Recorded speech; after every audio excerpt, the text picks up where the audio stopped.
Good morning all of you. Salaries की 7th class जो कल हुई थी उसके अंदर हम लोगों ने रिटायरमेंट बेनिफिट्स के टॉपिक पढ़े थे, वो मैं अभी आपको रिवाइज करवा रहा हूँ।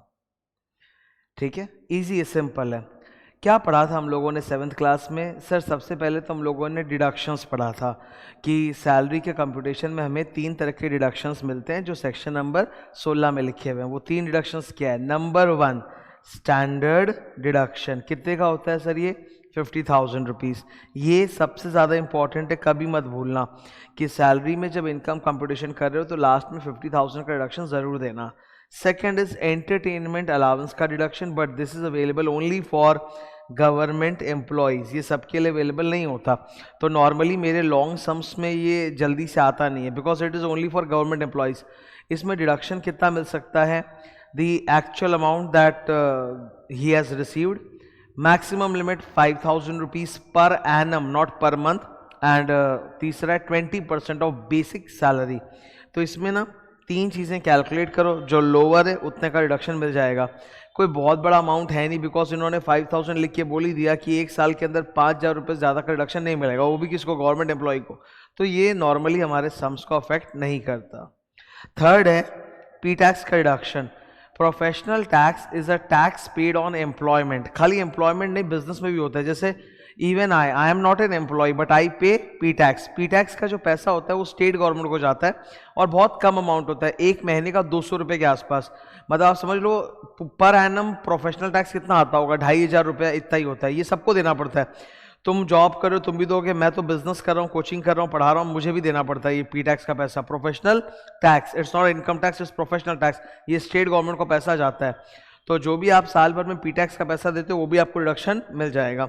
नाउ इन तीनों डिडक्शंस का यूज़ कहाँ पे आता है? जब हम लोग सैलरी का फुल सम कंप्यूटेशन करते हैं ना, तो उसमें सारे बेसिक अलावेंस, परक्विजिट, पीएफ का पैसा सब जोड़ जाड़ने के बाद जो ग्रॉस सैलरी निकलता है उससे हम ये 3 डिडक्शंस देते हैं। बोलने को 3 है लेकिन एक रेगुलर सम्स में सबसे ज़्यादा यही काम आएगा मेरे। Number 1 standard deduction 50,000। P tax तो अगर वो सम्स में आपको बोलेंगे तब आप डिडक्शन दोगे, वरना अपने मन से तो जाके आप 2,500 का डिडक्शन दोगे नहीं। और एंटरटेनमेंट अलाउंस सिर्फ गवर्नमेंट एम्प्लॉयज़ के लिए होता है। तो that was the first topic that we discuss, deductions. फिर उसके बाद हम लोग मूव ऑन कर गए थे रिटायरमेंट बेनिफिट्स में। रिटायरमेंट बेनिफिट्स में देयर आर 5 बेनिफिट्स। 3 यहाँ तुम्हारे सामने लिखा हुआ है, 2 और है, provident fund and superannuation fund. तो उसमें हम लोग नहीं गए थे, हम लोगों ने ये 3 पहले कंप्लीट किया था। इन तीनों को याद करने के लिए मैंने एक समरी चार्ट बनाया, ये रहा तुम्हारे आंखों के सामने। मैं इसको रिवाइज करा देता हूँ, सिंपल लगेगा, डोंट वरी। ये जितना भी आप रिटायरमेंट बेनिफिट्स देख रहे हो ना, ये सब ओरिजिनेट होता है सेक्शन नंबर 10 से। And section number 10 is a famous chapter that is exemptions. तो पक्की बात है कि इन तीनों रिटायरमेंट बेनिफिट में हम एग्जेम्पशन सीखने जा रहे हैं। तो तीनों के अंदर एग्जेम्पशंस के अपने अपने फॉर्मूले होते हैं। आप उस फॉर्मूला के हिसाब से एग्जेम्पशंस निकालोगे, अलग अलग, जो लोअर होगा वो लोगे और एग्जेम्पशन क्लेम कर लोगे। ये एकदम सिंपल सिंपल सा फंड है। तो it's all about exemptions, gratuity, leave, salary, pension. Now सबसे पहले will talk about gratuity. Okay, gratuity में बहुत सारे केसेस होते हैं अलग अलग। अब एक दो बातें मैं बोल दे रहा हूँ। जैसे अगर एम्प्लॉयमेंट के बीच में ही आप ग्रेच्युटी का पैसा अपने एम्प्लॉयर से ले रहे हो, मतलब विदड्रॉ कर रहे हो, तो then that is fully taxable. लेकिन रिटायरमेंट के बाद अगर आप ग्रेच्युटी रिसीव कर रहे हो then there is some exemption. अब इसमें government employees are fully exempted, normal employees are partially exempted. Normal employees जैसे हम जैसे लोग, अगर रिटायरमेंट के बाद हमें ग्रेच्युटी मिलता है तो एग्जेम्पशन का फॉर्मूला या तो ये होगा या ये होगा। It depends on whether the organisation और द एम्प्लॉयर जिसके अंदर मैं काम कर रहा था, जिससे मुझे ग्रेच्युटी मिल रहा है, whether that organization is covered by gratuity act और not. If it is covered by gratuity act तब ये फॉर्मूला है।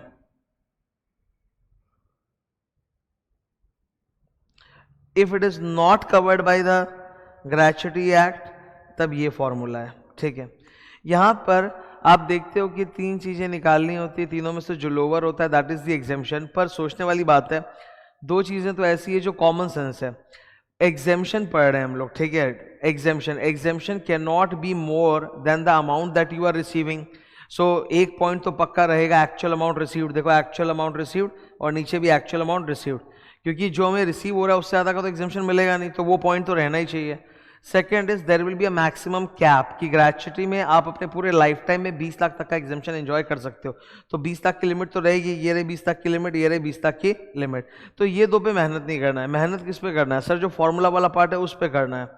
तो if the organization is covered by the gratuity act then the exemption का formula is 15/26 into last drawn salary, LDS, last drawn salary, मतलब जो आपका month of retirement था उसमें आपकी सैलरी जो थी वो, उस सैलरी में आपको दो चीजें लेनी है, basic and full DA, basic and full DA into CY plus more than 6, CY मतलब कंप्लीटेड ईयर्स प्लस अगर मोर देन 6 मंथ्स है तो उसको राउंड ऑफ अपर साइड में राउंड ऑफ कर देंगे। मतलब अगर जैसे मान लो इट इज 20 ईयर्स 7 मंथ्स तो वो 21 ईयर्स माना जाएगा। ठीक है, तो ये फॉर्मूला है 15/26 into last drawn salary into completed years plus more than 6 months को 1 ईयर मान लो। सैलरी में क्या आएगा sir? Last month of retirement जो है उसका basic plus full DA। On the other hand अगर not covered by the gratuity act है ना, then the formula is different. Formula में चारों चीजें चेंज हो गई। पहले तो 15/26 के बदले हाफ लिख रहे हो आप। दूसरा, लास्ट ड्रॉन सैलरी नहीं लिख रहे, आप लिख रहे हो average salary of last 10 months excluding the month of retirement, मतलब मंथ ऑफ रिटायरमेंट को छोड़ के उसके पहले जो 10 महीना है उसका एवरेज सैलरी लेना है। नेक्स्ट डिफरेंसेस कि ऊपर सैलरी में हमको बेसिक प्लस फुल DA लेना था, लेकिन ये वाला जो फॉर्मूला है ये इनकम टैक्स की पैदाइश है और इनकम टैक्स में जितने भी एग्जाम्पशंस होते हैं ना वहाँ मोस्टली BD1C चलता है, मतलब बेसिक प्लस D1 मतलब dearness allowance forming part of retirement benefit plus C मतलब commission based on fix percentage of turnover achieved by the employee. तो यहाँ पे BD1C चलता है इनटू ऊपर था CY plus more than 6 months, यहाँ सिर्फ CY है, कंप्लीटेड ईयर्स ही खाली लेने हैं। तो ये दो फॉर्मूला में ना आपको थोड़ा एफर्ट डालना पड़ता है याद रखने में। दोनों फॉर्मूले में 4 डिफरेंसेस हैं। ठीक है, 15/26 half, last drawn salary average salary, B plus DA BD1C, CY plus more than 6 only CY। ठीक है, that was the gratuity thing. ठीक है, next we will talk about, नीचे चलते हैं एक बार।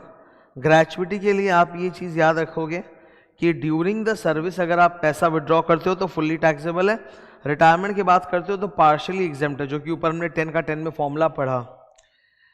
ये जबरदस्त मैंने समरी टेबल बनाया है तुम सबके लिए। 2-3 जगह फंडे अलग अलग हैं। जैसे ग्रेचुटी में फंडा क्या है कि आप 5 साल अगर किसी बॉस के यहाँ काम करके निकलोगे तब आपको ग्रेचुटी मिलता है, वरना नहीं। तो इट इज़ पॉसिबल कि एक इंसान लाइफ में मल्टीपल जॉब्स किया है अलग अलग बॉस के अंदर और मोर देन 5 ईयर्स किया है, तो उसको अलग अलग एम्प्लॉयर से ग्रेचुटी मिला है। It is possible. 10 साल X कंपनी में काम किया, फिर 10 साल Y कंपनी में, फिर 10 साल Z कंपनी में, तो हर कंपनी से जब वो निकल रहा है he is getting gratuity G1, G2, G3। आप ग्रेचुटी का अगर आपको लाइफ में बार बार ग्रेचुटी मिल रही है, आप बार बार एग्जामिशन क्लेम कर सकते हो, but the total maximum exemption will be restricted to 20 lakh rupees, जो भी उसका लिमिट है। तो यहां देखो ग्रेचुटी में 20 लाख की लिमिट होती है। जब जब बार बार आप ग्रेचुटी लोगे, बार बार रिटायरमेंट होने पे अलग अलग जगह जॉब छोड़ोगे, तो आपकी वो 20 लाख की लिमिट कम होते जाएगी। पहले बार जब आपको ग्रेचुटी मिला तब अगर आपने सपोज 4 लाख का एग्जामिशन ले लिया, तब आपका 20 लाख का लिमिट 4 से कम हो जाएगा 16 लाख। तो फ्यूचर में आप और 16 लाख का क्लेम कर सकते हो। ठीक है, पेंशन में ये फंडा ही नहीं है, बिकॉज पेंशन में there is no fixed amount like 20 lakh. Leave salary में है, लीव सैलरी में भी एक मैक्सिमम लिमिट होता है 3 लाख रुपए का आपको मिलता है एग्जामिशन। इसमें भी अगर आप अलग अलग एम्प्लॉयर से रिटायर कर रहे हो और बार बार आपको लीव सैलरी मिल रहा है, तो आप बार बार एग्जामिशन क्लेम कर सकते हो, subject to total maximum 3 lakh. ठीक है, लेकिन VRS में ज्ञान अलग है। मैंने पिछले क्लास में पिलोस पढ़ाया था, उसमें रिट्रेंचमेंट कंपनसेशन ऑफ VRS पढ़ाया था। VRS में जो एग्जामिशन होता है ना 5 लाख का लिमिट, वो एक ही बार आपको मिलता है, चाहे आप उसमें 2 लाख लो चाहे 2.5 लाख लो। बार बार लाइफ में अगर VRS मिला है तो आपको बार बार एग्जामिशन क्लेम आप नहीं कर सकते। VRS में 5 लाख की लिमिट होती है, only 1 time exemption, second time VRS मिलने पे नो एग्जामिशन। ठीक है, वेदर आपको पहले बार 5 लाख मिला था कि कम मिला था उससे कोई फर्क नहीं पड़ता। तो ये मैंने एक बना दिया तुम लोगों के लिए। ठीक है, नेक्स्ट ग्रेचुटी के बाद will talk about pension. Pension का नंबर है 1010 है, ऊपर दिख रहा होगा आपको ये रहा। ठीक है, पेंशन ना सर 2 प्रकार के होते हैं। पेंशन ना 2 प्रकार के होते हैं। एक होता है मंथली पेंशन कि हर महीने पेंशन आते जा रहा है। Pension is always after retirement. हम लोग जब जॉब करते हैं, हमारे 40 साल का जो पीरियड होता है उसमें we keep on receiving monthly salary, so we like that monthly cash inflow. तो पेंशन इज दैट थिंग कि वो मंथली कैश इनफ्लो की तरह आफ्टर रिटायरमेंट भी आपको मिलता रहेगा। तो जो मंथली पेंशन मिलता रहता है ना हम लोग को, that is called uncommuted pension. Monthly pension को हम लोग क्या बोलते हैं? Uncommuted pension. वो फुल्ली टैक्सेबल होता है, उसमें कोई एग्जेम्पशन नहीं होता, ठीक है। अब आप चाहो तो इसको कम्यूट करा सकते हो। The word commute has got various meanings in English language. एक कम्यूट का मतलब होता है घर से ऑफिस जाना, ऑफिस से घर आना, दैट्स ऑल्सो कम्यूट। जैसे तुम अगर अपने घर से कोचिंग सेंटर जा रहे हो, कोचिंग से घर जा रहे हो, दैट इज ऑल्सो कम्यूट। लेकिन कम्यूट का एक और मतलब होता है इंटरचेंज। अगर आप पेंशन मंथली जो आपको मिल रहा है, मंथली पेंशन को आप लमसम अमाउंट में इंटरचेंज कर लेते हो, दैट्स कॉल्ड कि आपने कम्यूट कर लिया, कम्यूटेशन कर लिया। तो पेंशन कैन ऑल्सो भी लमसम। लमसम मतलब सपोज मान लो कि मुझे ना 20,000 रुपये पर मंथ किसी व्यक्ति को पेंशन मिल रहा था, 20,000 रुपये पर मंथ। तो उसने बोला कि मेरे को ना लमसम पैसे की ज़रूरत है, मैं 20,000 में से 25% यानी 5,000 रुपया जो है वो मैं कम्यूट कराना चाहता हूँ। तो 5,000 को कम्यूट करा के उसको सपोज 3 लाख रुपया मिल गया, एक ही बार में वन शॉट 3 लाख मिल गया, तो दैट्स कॉल्ड कम्यूटेड पेंशन। तो मंथली पेंशन अब उसका 15,000 होगा और कम्यूटेड उसको एक ही बार में 3 लाख मिल गया। So commuted means a lump sum pension. Commuted pension में एग्जेम्पशन है, अनकम्यूटेड में कोई एग्जेम्पशन नहीं है। कम्यूटेड पेंशन में एग्जेम्पशन कितना है? 1/3 या हाफ। अब यहाँ एक मिस्टेक होती है स्टूडेंट से, उनको क्वेश्चन में जो कम्यूटेड पेंशन का फिगर लिखा हुआ रहता है ना कि 25% पेंशन को कम्यूट करा के 3 लाख मिला, तो वो 3 लाख का ही सीधा 1/3 या हाफ एग्जेम्पशन दे देते हैं, विच इज रॉन्ग। एग्जेम्पशन के फॉर्मूला में याद रखिए आप, हाफ हो या 1/3 हो, it is multiplied with half हो या 1/3 हो, it is multiplied with full commuted pension. Full commuted pension का मतलब है कि अगर आपने अपना 25% नहीं बल्कि अपना 100% पेंशन जो आपको मंथली आ रहा है पूरा का पूरा ही कम्यूट करा लिया होता, तो जो अमाउंट मिलता है that's called full commuted pension. तो इट्स अ नोशनल अमाउंट। वो आप कैलकुलेट कर सकते हो कि अगर 25% कम्यूट करा के मुझे 3 लाख रुपए मिल रहे हैं, तो 100% कम्यूट करा के मुझे कितना मिलेगा? सिंपल एकदम, 3 lakh into 100/25 which comes to 12 lakh रुपया। तो 12 लाख का 1/3 या 12 लाख का half, that is the exemption. Okay, अगर आपको दो चीजें मिल रही हैं, दो चीजें मतलब अगर आपको पेंशन भी मिल रहा है और ग्रेच्युटी भी मिल रहा है, तो क्योंकि आपको ग्रेच्युटी में कुछ एग्जेम्पशन ऑलरेडी सरकार दे रही है, तो पेंशन में एग्जेम्पशन कम देगी, you will gate 1/3 exemption. Okay, 1/3 of the full commuted pension. अगर आपको सिर्फ पेंशन मिल रहा है, ग्रेच्युटी नहीं मिल रहा है, तो यहाँ पे सरकार फिर पेंशन में आपको ज्यादा एग्जेम्पशन देगी, हाफ। ठीक है, half is more than 1/3। Remember, half या 1/3 is not multiplied with the commuted pension का figure given in your question. Most questions में क्या होता है, वो लोग बोलते हैं कि जो भी एम्प्लॉई है वो अपना पूरा कम्यूट नहीं करा रहा, पार्शियली कम्यूट करा रहा है, तो आपको उससे होल कम्यूट निकालना पड़ता है। ठीक है, और फिर उसमें 1/3 या हाफ देना पड़ता है। यहाँ एक ऐसा पॉसिबिलिटी हो सकता है कि figure turns out to be negative, so you don't make it negative. मान लीजिए कि आपको कम्यूटेड पेंशन आपको मिला 3 लाख रुपया, ठीक है, अभी मेरे एग्जाम्पल में 25% का कम्यूट कराया 3 लाख रुपया, तो 100% का 12 लाख होता। और सोच के देखो, 3 लाख हाथ में मिला है, अब आप बोलोगे कि सपोज सर ग्रेच्युटी मिल रहा है तो 1/3 एग्जेम्पशन, तो 1/3 और 12 लाख 4 लाख, तो 3 लाख में से 4 लाख माइनस करो तो माइनस आ जाएगा, तो वो नहीं होना चाहिए। एग्जेम्पशंस में याद रहे, the exemption amount can not be more than the receive amount. तो रिसीव अगर आपको 3 लाख हो रहा है तो exemption will limited to 3 lakh only.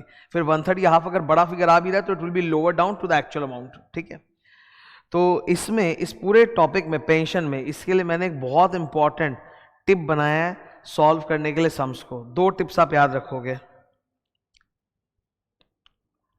ठीक है, हमेशा जैसे ही सम दिखे सबसे पहला काम आप करो फुल कम्यूटेड पेंशन कैलकुलेट कर लो, बिकॉज आपसे मिस्टेक हो जाएगा कि वो लोग जो कम्यूटेड फिगर देंगे आप उसी का 1/3 या हाफ एग्जेम्प्ट कर दोगे, विच इज रॉन्ग। 1/3 या half is of full commuted pension. तो 25% का 3 लाख, तो 100% का 12 लाख, तो ये 12 लाख का फिगर पहले निकाल लो, एग्जाम्पल है जस्ट। सेकेंड, आप भूल जाओगे, आप कम्यूटेड पेंशन और उसके एग्जेम्पशन में इतना खो जाओगे दैट यू विल फॉरगेट कि इस इंसान को पर मंथ भी कुछ मिल रहा है। तो जो पर मंथ इस इंसान को मिल रहा है that's called uncommuted, that's fully taxable. तो वो वाला चीज भी तुमको अपने सम्स में डालना है, वो नहीं डालोगे तो 50% तो वही रॉन्ग हो गया तुम, that you have solved only the commuted part, you have not solved the uncommuted part. तो अनकम्यूटेड पेंशन को भी तुम अपना कैलकुलेट करके वहीं पे रख लेना, ताकि यार ये फुल्ली टैक्सेबल होता है। तो ये 2 मिस्टेक्स होते हैं जो स्टूडेंट्स से होते हैं, वही मैंने टिप्स बना के यहाँ पे डाला है। थर्ड टॉपिक, ओके, ग्रेच्युटी हो गया, पेंशन हो गया, तो third one I will discuss with you, leave salary. Section 10 का 10AA, leave salary. Leave salary क्या होती है? हर कंपनी में जब आप जॉब पे जाते हो तो वो लोग आपको कुछ पेड लीव्स देते हैं। पेड लीव्स का मतलब है कि इन दिन अगर आप छुट्टी किए तो ठीक है, पैसा सैलरी कटेगा नहीं, पर अगर उस दिन काम करने आ गए तो बल्कि एक्स्ट्रा पैसा मिल जाएगा, that's leave salary. Most of the companies क्या करती है, आपके साल भर का जो लीव सैलरी आप कमा लेते हो ना, सपोज आप 12 महीना गए थे, आप छुट्टी मारे ही नहीं, तो आपका लीव सैलरी जमा हो गया, तो most of the company leave salary आपको साल के एंड में या 2 साल के एंड में दे देती है. They don't wait till retirement. ठीक है, वो आपको पहले ही मिल जाता है during your service. So any leave salary that you receive during the service itself that is fully taxable. उसमें कोई एग्जेम्पशन नहीं है. नीचे देखो,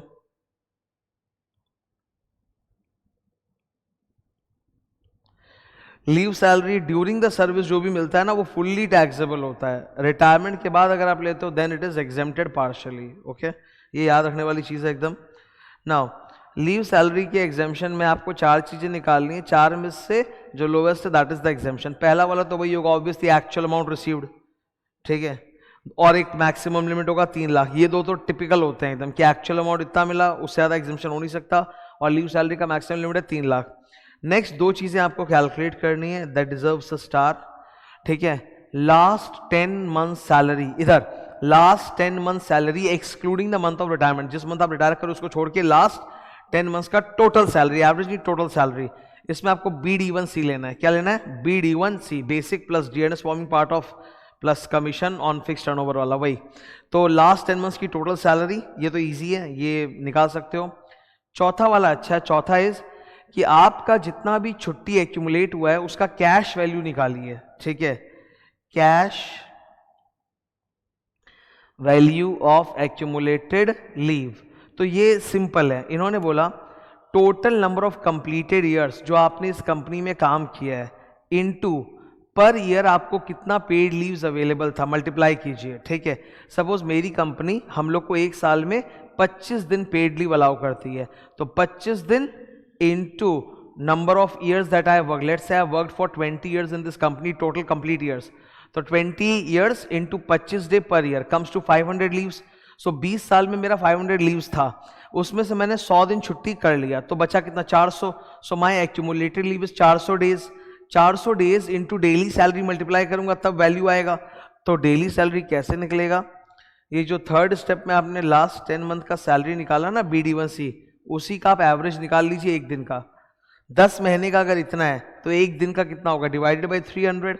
10 महीने में 300 दिन, तो 10 महीने का जो आपने टोटल सैलरी निकाला ना 3 नंबर पॉइंट में, उसी को डिवाइड बाई 300 करना, डेली सैलरी आ जाएगा. Into how many days you have left for leave, मतलब पेंडिंग बैलेंस आपका है 400 दिन, मल्टीप्लाई कर दो आंसर. इसको सॉल्व करने के लिए we can have a table also, but it's pretty much common sense. I will show you the table also. Tips for leave salary entitlement. ठीक है, ये वही 4 फिगर्स हैं आपके. लास्ट वाला लीव सैलरी एंटाइटलमेंट कैसे निकालना है? Total leaves per annum available up to maximum 30 leave. अब मेरी कंपनी अगर 40 लीव देती है एक साल का, तो 30 लीव से ज़्यादा नहीं ले सकती. 30 leave into number of completed years less the leaves that I have already availed और आई हैव ऑलरेडी एनकैश्ड. उसके बाद आएगा एक्यूमुलेटेड लीव, फिर आएगा average daily salary based on the last 10 months, फिर मल्टीप्लाई करके you will get the cash value of accumulated leave which is also known as leave salary entitlement. ठीक है, तो 4 में से जो लोअर होगा that is your exemption. So this is what we discussed in our 7th class. We discussed the reductions under section 16 and the 3 retirement benefits. Okay. In next class we'll do provident fund in detail. तो अगला जो अपना revision आएगा उसमें PF का revision रहेगा. Okay. Thank you.